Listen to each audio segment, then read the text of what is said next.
वो अपने को देखना पड़ेगा कि हमारे लेवल में, मैं एक साधक हूँ, मेरा ये साधना है, ये 16 माला करना है, 4 नियम करना है, भक्तों का संग करना है, शास्त्र का अध्ययन करना है, और ये सब चीज़ें मुझे करनी है।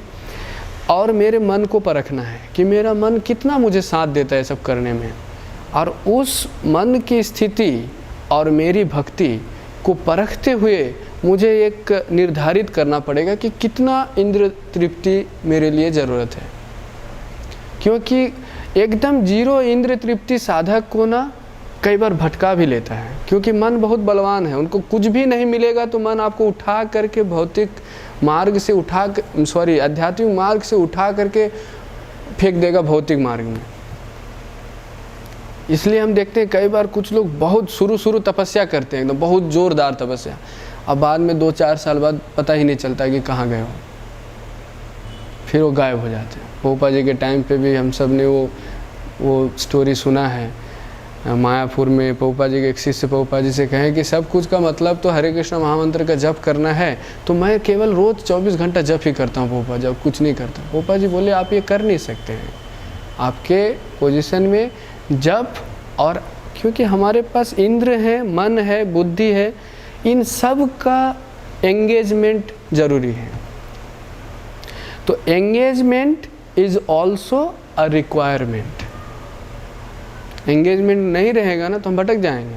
तो proper constructive engagement is also a requirement. तो पोपा जी ये समझाना चाहे उनको, लेकिन वो समझे नहीं। और हिज होलीनेस राधानाथ स्वामी महाराज अपने प्रवचन में कहते हैं कि वो उनके पास आकर के वो भक्त बोले कि ना पोपा जी से मैंने ये पूछा, तो महाराज बोले पोपा जी तो आपको मना किए? बोले नहीं, वहाँ पे दूसरे भक्त भी थे ना, वो लोग भी ऐसा करने लग जाते, इसलिए पोपा जी मना किए। तो गलत ही समझ गए पोपा जी के आदेशों को, और वो जा कर के मायापुर में एक कुटिया बनाया और वहाँ पर भजन करने लग गए। अब कुछ समय बाद वो दिखे नहीं वहाँ पर, और कुछ सालों बाद जब अमेरिका में कुछ भक्त पेट्रोल पंप गए अपना गाड़ी में पेट्रोल भरने के लिए, तो वहाँ पर देखे वही भक्त पेट्रोल भरने के लिए उनके गाड़ी में आ रहे हैं। तब उन्होंने पूछा कि अरे आप यहाँ, आप तो मायापुर में भजन कर रहे थे, हरिनाम ले रहे थे। बोले हाँ, तभी मैंने बहुत ले लिया। उनको जब पूछा कि आप अभी लेते हैं, बोला नहीं, तभी मैंने बहुत ले लिया। तो कहने का अर्थ ये है कि हम अपने मन स्थिति को भी ध्यान में रखें कि हमारी मन की स्टेट क्या है, उसको भी ध्यान में रखना है। क्योंकि इन सब चीज़ों के साथ भक्ति करना है ना। हम ये शरीर नहीं है, हम ये मन नहीं है, हम आत्मा है, लेकिन हमारे पास ये शरीर है, हमारे पास ये मन है, और इनको लेकर के भक्ति करनी है। इसलिए इनके बारे में भी सोचना जरूरी है कि इनकी रिक्वायरमेंट क्या है।